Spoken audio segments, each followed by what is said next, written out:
Hello বন্ধুরা, কেমন আছো? আশা করি ভালো আছো। শুভ সকাল সবাইকে। দেখো আজকেও বৃষ্টি হচ্ছে। বৃষ্টিতে উঠলাম, উঠে বাসন টাসন ধুলাম, সব কাজ করলাম, ফুল তুললাম, স্নান করলাম, ঠাকুর জাগালাম। আমি এখনই রান্নাঘরে চলে এসেছি। দেখো রান্নাঘরে আমি কী নিয়ে আসলাম। এই যে আমাদের গাছের আম আম নিয়ে আসলাম গাছের। এগুলো ওখানে অল্পই আছে, বেশি নাই আম, এই কটাই আছে। আর গাছে একটা দুটো আছে নাকি। এই যে আমি চাউল নিয়ে আসলাম, এই যে গবারফলি, এটাকে ভাজবো, রুটির সঙ্গে খাবে।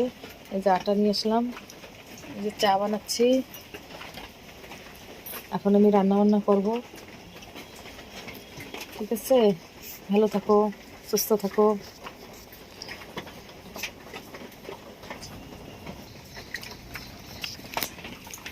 এখনই রাখি। ঠিক আছে, বৃষ্টির মজা নাও সবাই। দেখো বৃষ্টি হচ্ছে।